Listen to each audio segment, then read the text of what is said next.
धर्म और ज्ञान में क्या संबंध है?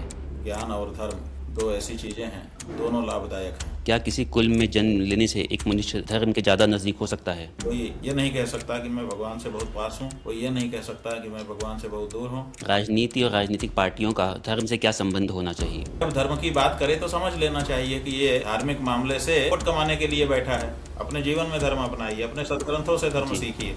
राजनेता से धर्म नहीं सीखा जा सकता है, क्योंकि राजनेता धर्म करने नहीं चला है। कि जैसे ब्राह्मण है, त्यागी होता था, तपस्वी होता था, पूरा जीवन विद्या अध्ययन में लगा देता था, सबके कल्याण की सोचता था, तब पूरा समाज उसके सामने चरण वंदन करता था। अब का ब्राह्मण ये त्याग, तपस्या, अध्ययन ये सब करना नहीं चाहता, लेकिन वो ये जरूर चाहता है कि सब आकर के मेरा पाँव में सिर रख दें। आज के पॉडकास्ट में आप सभी का स्वागत है, आप सभी मित्रों का स्वागत है। आज हमारे साथ जो अतिथि जुड़ने वाले हैं उनको किसी भी परिचय की आवश्यकता नहीं है। आज हमारे साथ ज्योतिर्मठ के स्वामी शंकराचार्य अभिमुक्तेश्वरानंद महाराज जी डायरेक्टली जोड़ने वाले हैं। स्वामी जी, आपका बहुत बहुत हार्दिक अभिनंदन और सादर चरण स्पर्श। आपका बहुत बहुत स्वागत है हमारे पॉडकास्ट पे। नारायण नारायण।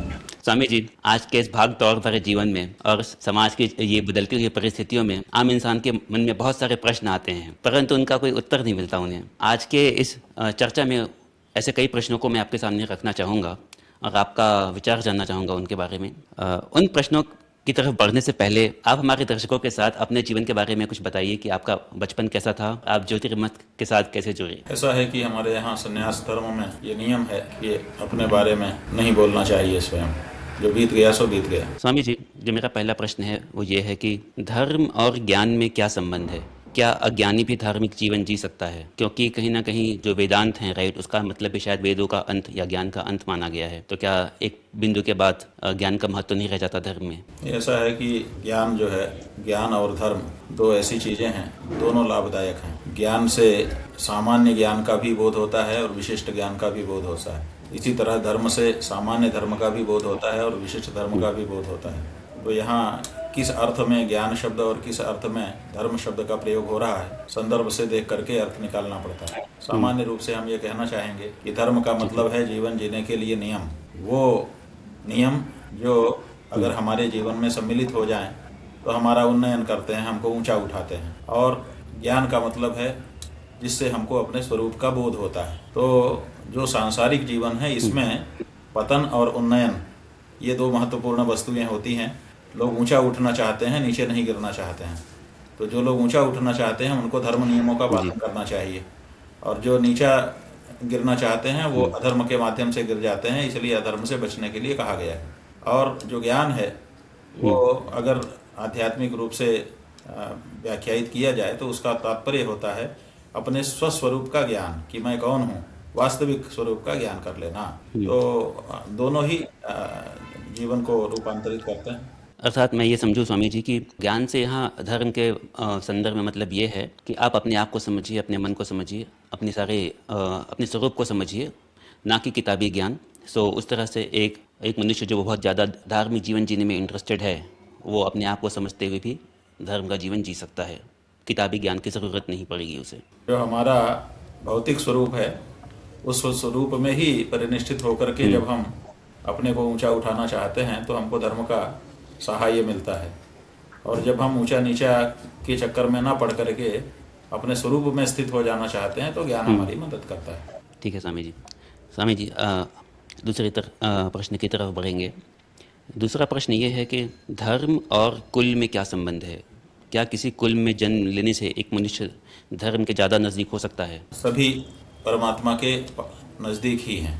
नज़दीक और पास के बारे में नियम यह है कि आरंभ बिंदु पता होना चाहिए, हम किसके नज़दीक हैं। कोई ये नज़दीक शब्द जो है ये सापेक्ष है, किसी की अपेक्षा से नज़दीक और दूर होता है। तो किसकी अपेक्षा से नज़दीक, किसकी अपेक्षा से दूर, अगर ऐसा प्रश्न उत्पन्न होता है तो कहना होगा कि हम भगवान से नज़दीकी की बात यहाँ पर कर रहे हैं या भगवान से दूरी की बात कर रहे हैं। तो जो भगवान से नज़दीकी है और भगवान से दूरी है वो किसी की नहीं है, क्योंकि भगवान सबके हृदय देश में विराजमान है। कोई किसी भी कुल में उत्पन्न हुआ हो वो भगवान को अपने हृदय में धारण कर ही रहा है। इसलिए कोई ये नहीं कह सकता कि मैं भगवान से बहुत पास हूँ, कोई ये नहीं कह सकता कि मैं भगवान से बहुत दूर हूँ। असल में भगवान उनका आत्मा ही है।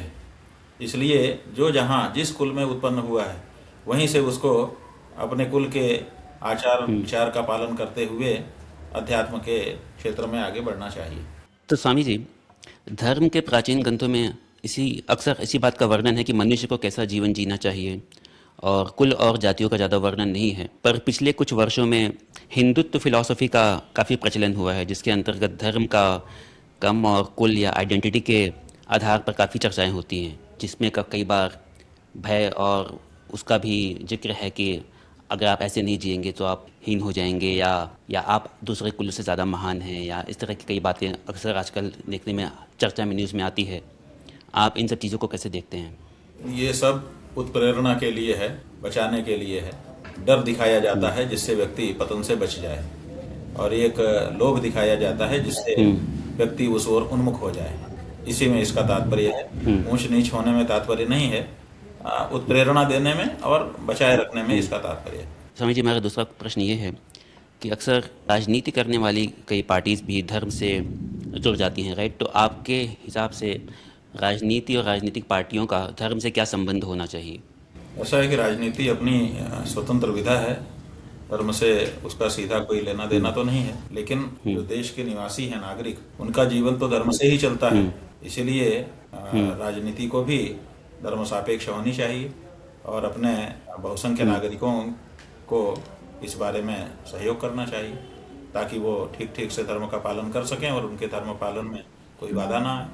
जी, उसी से संबंधित एक दूसरा प्रश्न ये है कि राजनीतिक पार्टियां अक्सर आइडेंटिटी के ऊपर वोट तो मांगती हैं, पर धर्म पर असल चर्चा नहीं करती हैं। धर्म की चर्चाएं जैसे कि लोभ, मृत्यु, संबंध, शक्ति, इंसान को कैसे जीना चाहिए, ऐसे विषयों पर कोई चर्चा आजकल देखने को नहीं मिलती है। लेकिन धर्म को बढ़ाने की बात होती है। बिना धर्म के अंदर जो अनेकों चीज़ें हैं, राइट, उनकी चर्चा को विस्तृत किए हुए, उनको समाज में फैलाए हुए, धर्म को आगे बढ़ाने की बात जो करती हैं राजनीतिक पार्टियाँ, उसे आप कैसे देखते हैं? क्या ये मुमकिन है? नहीं, ये बताइए कि एक दुकान वाला है, वो पिचकारी और रंग लेकर के बैठा है। उसके पास होली खेलने के दिन पिचकारी की ज़रूरत पड़ती है, रंग की ज़रूरत पड़ती है, अबीर गुलाल की ज़रूरत पड़ती है, ये सब लेके बैठा है। लेकिन वो होली खेलने तो नहीं बैठा है, वो होली आप खेल सकें इसके लिए जो ज़रूरत की सामग्री है उसको बेचने के लिए बैठा है। इसलिए कोई देखे कि अरे इसके पास तो इतने रंग हैं, इतनी पिचकारी है, ये तो बहुत बड़ा होली खेलने वाला है, ऐसा भ्रम अगर कोई पाल ले तो गलत है ना। वो होली की सामग्री बेचने बैठा है, पैसा कमाने बैठा है, वो होली खेल करके आपका उत्सव मनाने नहीं बैठा है। उसी तरह से एक राजनीतिज्ञ जब धर्म की बात करे तो समझ लेना चाहिए कि ये धार्मिक मामले से वोट कमाने के लिए बैठा है। अगर उसी को आप धर्माचार्य समझ लेंगे और उसी से धर्म की अपेक्षा करने लगेंगे तो फिर वो कैसे पूरी कर सकता है? वो धर्म उसका विषय ही नहीं है, उसका विषय राजनीति है। वो तो धर्म का मामला केवल इसलिए लेकर के आता है कि हमको धर्म के नाम पे वोट मिल जाए। जैसे अबीर गुलाल, रंग, पिचकारी सब लेकर के दुकानदार बैठता है इसलिए कि मेरी कमाई हो जाए। उससे क्या लेना देना होली और दिवाली से? उसको तो केवल अपने कमाई से मतलब है। ऐसे ही राजनेता को वोट से मतलब है। आप उसको जबरदस्ती धर्माचार्य समझने लग गए हो, धर्म की अपेक्षा उससे करने लगे हो कि ये धर्माचरण करेगा। वो कैसे धर्माचरण करेगा? वो तो राजनीति के लिए, राजनीतिक लाभ के लिए धर्म का नाम ले रहा है, वो धार्मिक नहीं है। तो यहाँ पे सारे दर्शकों को भी मैं ये बात उनसे भी करना चाहूँगा कि हमें कहीं ना कहीं अपना सूझबूझ इस्तेमाल करनी चाहिए जब हम राजनेताओं की बात सुने, भले ही वो धर्म से रिलेटेड बात भी करें। ज़रूरी नहीं है कि वो धर्म की बात कर रहे हैं तो उनका धर्म में उस लेवल पे इंटरेस्ट या दिलचस्पी है। हो सकता है ये सारी बातें और बातें वो है ही नहीं धार्मिक, वो केवल अपने राजनीतिक लाभ के लिए धर्म की बात कर रहे हैं। ये बात बिल्कुल श्रोता को, धार्मिक जनता को माने रहना चाहिए। वो राजनीतिक हैं, वो राजनीति के लाभ के लिए आप धर्म का नाम ले रहे हैं। इसलिए धर्म की बात आप धर्माचार्य से पूछिए, अपने जीवन में धर्म अपनाइए, अपने सदग्रंथों से धर्म सीखिए। राजनेता से धर्म नहीं सीखा जा सकता है, क्योंकि राजनेता धर्म करने नहीं चला है, वो तो अपनी राजनीति करने चला है। उसको राजनीति धर्म से फायदा होगा तो धर्म करेगा, अधर्म से फायदा होगा तो अधर्म करने लग जाएगा। वो उसको कोई लेना देना नहीं है, ना धर्म से लेना देना है, ना अधर्म से लेना देना है, उसको अपने वोट से लेना देना है। क्योंकि कई बार स्वामी जी जब हम न्यूज़ देखते हैं, राइट, ऐसा बहुत बार महसूस होता है कि जितने भी राजनीतिक पार्टियां हैं उनके पास बहुत सारा धन है और पावर के भी बहुत शक्ति के पीछे पड़े रहते हैं।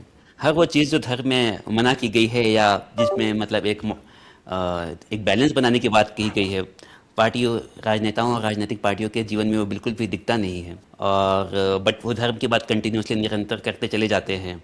और धर्म के नाम पर जैसा कि आपने कहा एक तरह से वोट मांगते हैं, पिचकारी बेच रहे हैं वो लोग, तो थोड़ा दुख तो होता है इन सब चीज़ों को लेकर, इसलिए मैंने आपसे ये चर्चा की।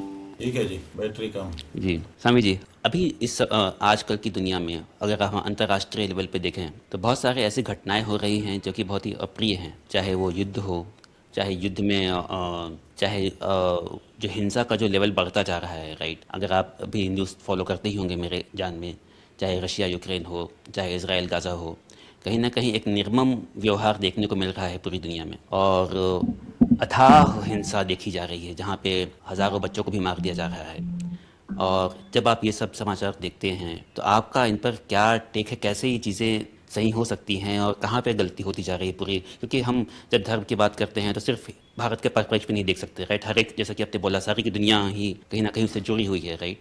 कहाँ गलती हो जा रही है मनुष्य से, और आपका इस पर क्या विचार है, कहाँ इंसान गलत चला गया है? बात यह है कि धर्म का केवल बाहरी रूप ही हमने अपनाया है, आंतरिक रूप से धर्म को कहीं न कहीं से क्षति पहुंची है।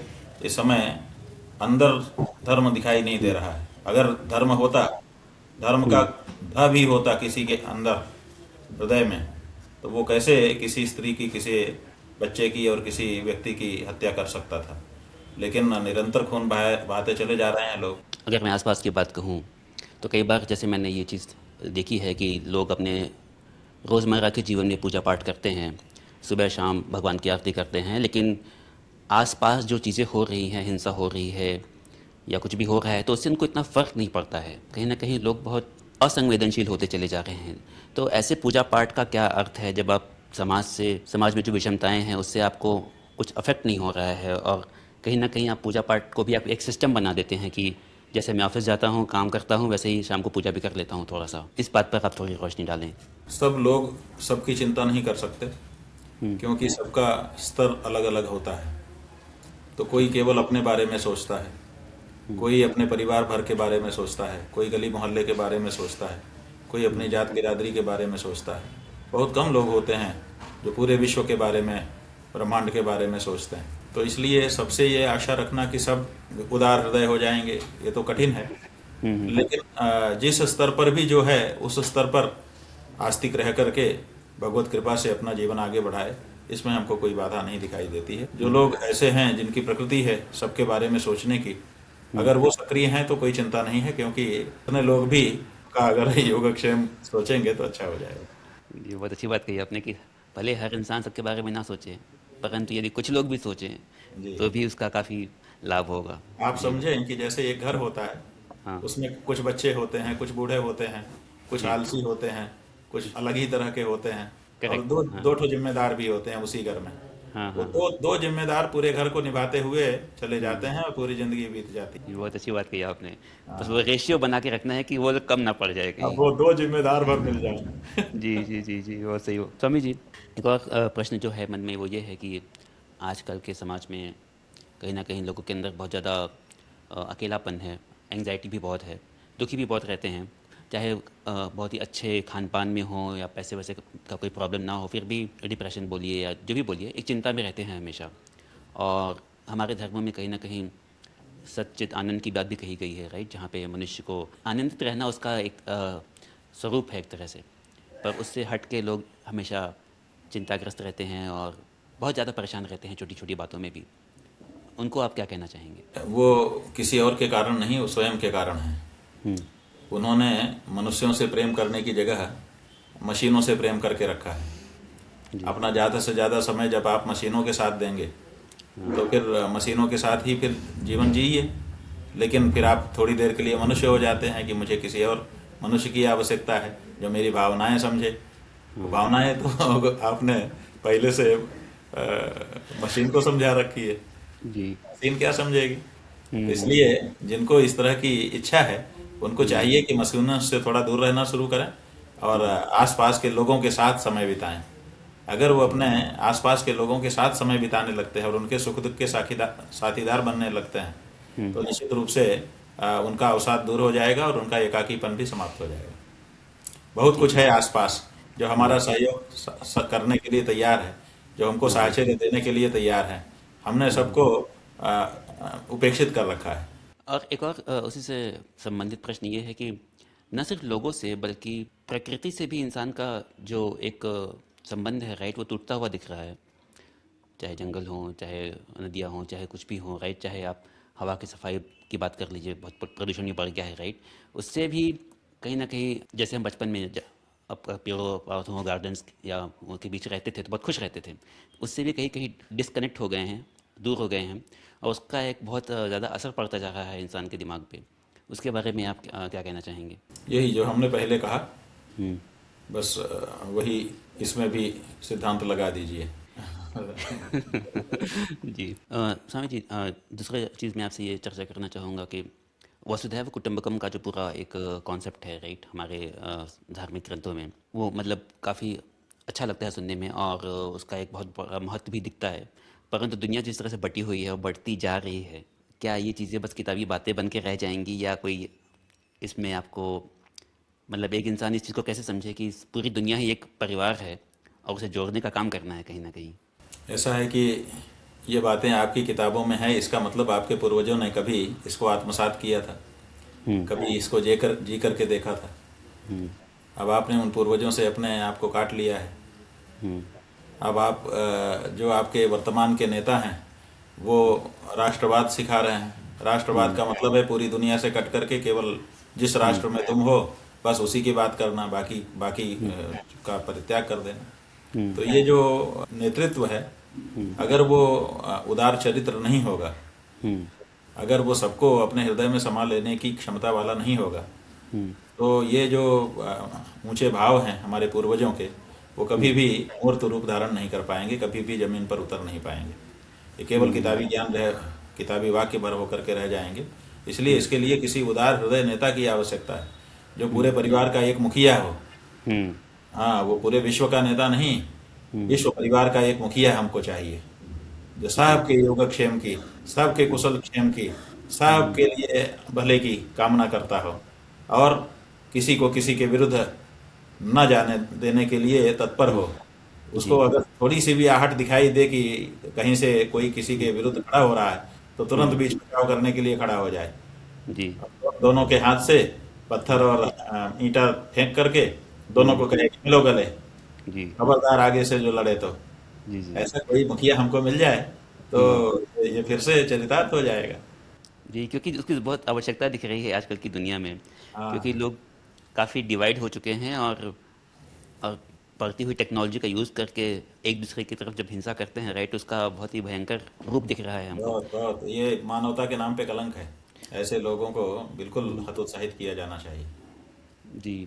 लेकिन ऐसे में एक नेताओं की तरफ तो हम अब देखना बंद कर चुके हैं कि वो हमारा कुछ उद्धार करेंगे, बट एक आम मनुष्य जो डेली लाइफ में जी रहा है, राइट, जिसके अंदर ये भावना है कि ऐसा नहीं होना चाहिए, थोड़ा सा ये जो डिवीजन से कम होने चाहिए, उसको आप क्या सलाह देंगे उसको? ऐसा है कि जो राजनीति के नेता हैं वही नेता नहीं है। जो किसी और क्षेत्र में भी कार्य कर रहा है, हम्म। अगर वो सबको लेकर के चल सकता है, कि कोई एक दिशा दे सकता है, हम्म। मार्गदर्शन कर सकता है, तो वो भी विश्व का नेता है। इसलिए ये जो धारणा बन गई है कि जो राजनीति से संबद्ध होगा वही हमारा नेता है, ये गलत है। राजनेता कभी भी आपको इकट्ठा हम्म। नहीं होने देगा। क्यों? क्योंकि बांटो और राज करो। वो तो टुकड़े जी। टुकड़े करके ही खा सकता है। हम्म। इसलिए वो तो हम्म। टुकड़े टुकड़े करने में विश्वास रखेगा। अगर इसको जी। इस तरह से कहें, ये जो आज हम्म। का मुहावरा प्रचलित हो गया है, टुकड़े टुकड़े गैंग, ये टुकड़े हम्म। टुकड़े हर नेता है। क्योंकि जी। वो जब बांटेगा तब राज करेगा। जब एक जी। देश को दो देश बना देगा, एक प्रदेश को हम्म। दो प्रदेश बना देगा, एक जिले को हम्म। दो जिला बना देगा, हम्म। तभी हम्म। तभी तो नेतृत्व में सबको समायोजित कर सकेगा। इसलिए वो तो हम्म। चाहता ही है कि टुकड़े टुकड़े हो जाए और एक एक टुकड़ा लेकर के सब सुखी हो जाएं। जी। ये राजनेताओं से, विशेष हम्म। करके राजनीतिक भूमिका रखने वाले लोगों से अगर कोई विश्व नेतृत्व की कामना कर रहा है, तो हम्म। वो शायद असफल ही रहेगा। इसलिए हम्म। अन्य क्षेत्रों के जो विशिष्ट जन हैं, हम्म। जनता को उनसे अपेक्षा करनी चाहिए, और उनसे उनको इस बात का अनुभव कराना चाहिए कि हम आपसे हम्म। अपेक्षा करते हैं कि आप हमारा हम्म। नेतृत्व करें, और हम हम्म। सबको इकट्ठा करके एक विश्व परिवार की स्थापना करके दिखा दें। जी, बहुत जरूर अच्छी कोई बात कही नहीं। आपने, क्योंकि कहीं ना कहीं राजनेताओं को ही लोग लीडर समझते थे कि वही दुनिया का उद्धार करेंगे, और वो तो पूरी तरह से फेल हो गए। तो अब उनकी तरफ देखना बंद कर असल देना में चाहिए। उनकी मजबूरी है। जो इस समय पद्धति चल गई है पूरे विश्व में, ये वोट देने वाली, तो वो हम्म। सोचते हैं कि पहले हमको वोट मिले हम्म। ताकि हम नेता बने, और जी। नेता बनने के बाद फिर उनकी चिंता हो जाती है कि हम सत्ता में बने रहें। जी। पहली चिंता है कि हम सत्ता में आए, और सत्ता में आने बाद की उनकी दूसरी चिंता है कि सत्ता में बने रहें। जी। तो इसके लिए वो कभी इससे उबर ही नहीं पाते, हर समय हम्म। उनको समस्या लगी रहती है। जी। इसलिए वो अपनी सत्ता को बनाए बचाए रखने के लिए प्रयास करने में जीवन गुजार देते हैं, जनता का नहीं सोच पाते हैं। इसलिए जनता के लिए वो सोच पाएगा जो इन सब चीज़ों से निश्चिंत हो, जिसकी गद्दी जी। पे किसी प्रकार का कोई खतरा ना हो। वो जी। समझे कि हमारा तो, हम तो हैं, अब हमें काम करना है यहाँ पर। जी। ठीक है ना? जी। बहुत ये बहुत इसलिए धन्यवाद। ये जो मूल बात है कि हम्म। आप राजनेताओं को हर समय अपनी कुर्सी बचाने में लगाए रखे हो, उनको हर हम्म। समय डर रहता है। और हम्म। अब तो चुने जाने पे 5 साल की गारंटी थी, अब तो हम्म। बीच में से ही एक देश दूसरे देश के ऊपर आक्रमण करके रातों रात वहां के राष्ट्रपति का अपहरण कर लेता है। जी। जी। जी। ये जी। परिस्थितियां आ गई, रातों रात सरकारें तोड़ दी जाती हैं, आदमी हम्म। उसमें से निकाल करके इसमें डाल दिए जाते हैं। तो ये हम्म। सब जो गुना भाग हो गया, इससे तो अब 5 साल की भी गारंटी नहीं है, तो वो कम से कम 5 साल तो स्थिर होकर के काम करेक्ट। करे, वो भी नहीं कर पाता है। तो ऐसी हम्म। परिस्थिति में उनसे अब नेतृत्व की आशा करना और दुनिया को स्वर्ग बनाएंगे ये सोचना संभव नहीं है, क्योंकि जी। वो अपनी सत्ता को बनाने और फिर बचाने में पूरा समय बिता रहे हैं। ना सिर्फ अपना समय लगा रहे हैं, बल्कि पूरी पार्टी, पूरे देश का रिसोर्सेज बस इसी चीज़ में लगा दे देते हैं कि हमारी सत्ता बनी रहे, आगे भी बनी रहे। तो स्वामी जी, दूसरा क्वेश्चन ये है कि आजकल संबंधों में भी बहुत कटुता दिखती है। चाहे वो पति पत्नी का संबंध हो, चाहे वो माता पिता बच्चों का जो संबंध है, पहले भी रही होंगी, ऐसा तो मैं नहीं कह सकता कि आज की नई चीज़ है ये, बट कहीं ना कहीं उसका एक भयंकर रूप दिख रहा है। और माता पिता, जैसे बच्चे हैं, माता पिता की सेवा नहीं करना चाहते। खास करके बूढ़े, कई बार ऐसा होता है कि बूढ़े माँ बाप गांव में रह रहे हैं, बच्चे शहर में रह रहे हैं, या बच्चे वहीं पे रह रहे हैं बट उनकी सेवा नहीं करना चाहते, या सेवा करते हैं तो उसके बदले में उन्हें कुछ चाहिए कि पहले हमारे नाम पे अपनी प्रॉपर्टी कर दीजिए, उसके बाद हम आपका ध्यान रखेंगे। इस तरह का बहुत एक मेंटल प्रेशर डाला जाता है पेरेंट्स पे कई बार।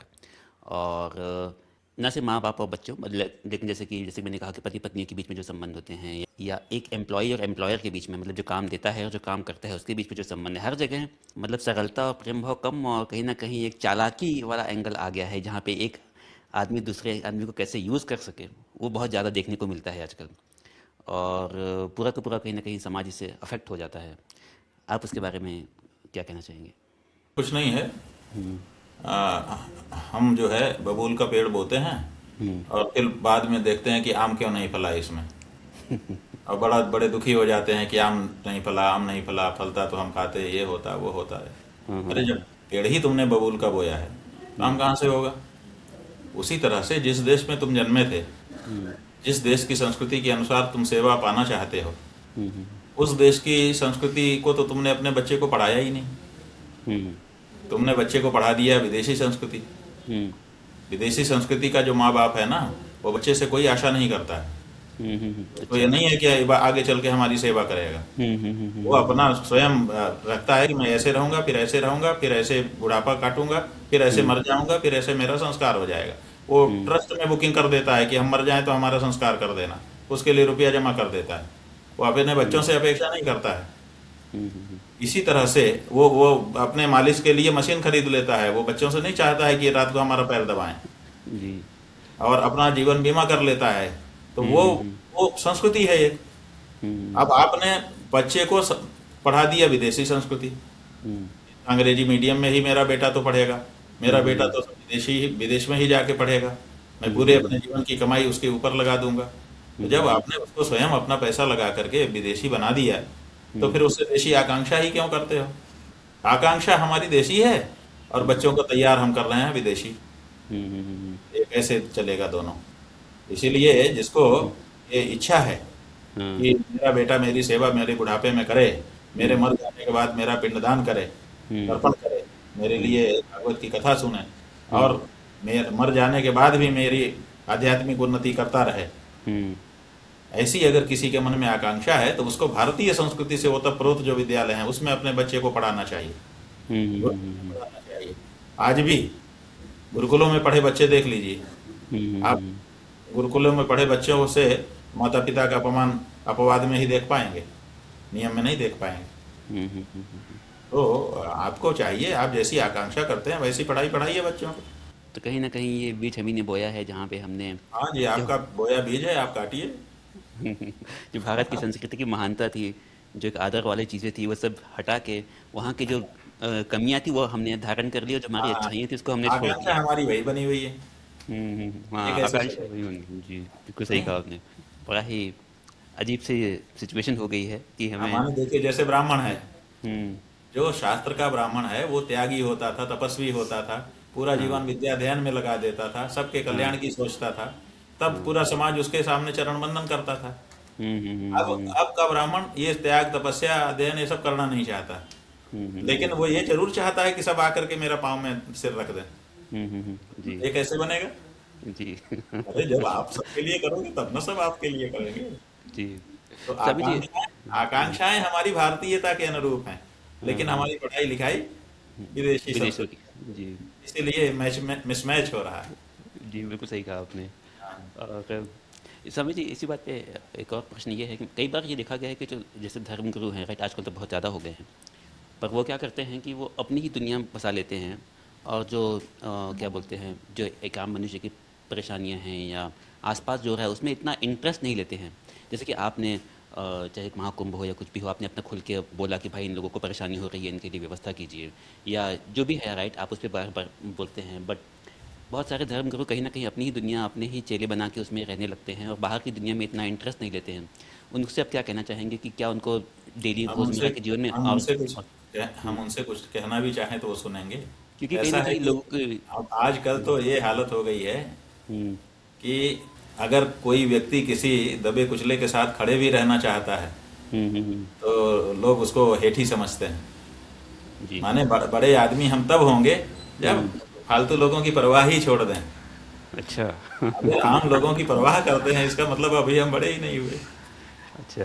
तो वो बड़प्पन आजकल लोगों में आ गया, महात्माओं में भी बड़े लोगों का साथ करने के कारण आ चुका है। जी। अब हम कि लोग उन। अभी परंपरा में हैं तो इसलिए हाँ। बचे हैं। क्या पता कब जी। तक बचे रहेंगे। जी स्वामी जी।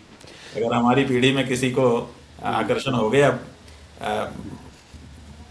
चार्टर प्लेन का हम्म। और बंगले का और एयर कंडीशन का, तो हाँ। हमारे यहाँ भी वही हो जाएगा। जी, बिल्कुल सही कहा आपने। अब वो होना शुरू हो गया है कहीं ना कहीं। हाँ, अब यही इसमें बात। भी एक व्यापार बनता चला जा रहा है, जहाँ पे लोग बहुत सारे। यही बात। बट ये बात बहुत अच्छी है स्वामी जी कि आप खुल के इन चीज़ों के बारे में बोलते हैं, और बहुत सारे जो प्रश्न हैं लोगों के मन में उसको सॉल्व करने की कोशिश भी करते हैं। जी, और एक लास्ट क्वेश्चन स्वामी जी, मैं आपसे ये ये पूछना सब चाहूँगा। जो हम करते हैं ना इसका बहुत बड़ा कुफल भी भोग रहे हैं। आपने सुना होगा। देखिए स्वामी जी, मैं ये कह सकता सारे हूँ पैंतरे कि हमारे ऊपर आजमाए जा रहे हैं। कि सच जो क्यों बोलता है? ये मैं समझता हूँ स्वामी जी, लेकिन अभी भी मुझे लगता है कि पूरी दुनिया में बहुत सारे ऐसे लोग हैं जिनको सच हाँ पता चल जाता है, समझ जी, में तो आ ही जाता है कि ये सही हो रहा है, ये गलत हो रहा है। हाँ हाँ। बस डर यही है, जैसा कि आपने बोला, कि एक परिवार में वो दो मुखिया होने चाहिए जो पूरे परिवार को साथ ले सके। कहीं ऐसा ना हो जाए कि 10 के परिवार में 9 लोग वैसे हो जाएं और एक ही मुखिया बचे और फिर उसका कुछ चले ही नहीं। तो बस इसीलिए इसी आशा में ये पॉडकास्ट भी किया है कि थोड़ा जी सा जी, जो आसपास के लोग हों वो थोड़ा समझे इस बात को कि भाई सही सही लोग कम भी हों तो भी वो ज़्यादा इम्पोर्टेंट है, उनको एक क्योंकि वही उनके आपको साथ में लक्ष्य जुड़े तक रहना लेकर के जाएंगे। चाहिए। जी। हाँ, अंत में बाकी वही आप, हमारी। हाँ। हाँ, कोई ठग आपको आपके लक्ष्य तक नहीं लेके जाएगा। जो सच्चे लोग होंगे वही आपको हम्म। आपके लक्ष्य तक पहुंचाएंगे। इसलिए हम्म। आप उनका अनुसरण करना शुरू करिए।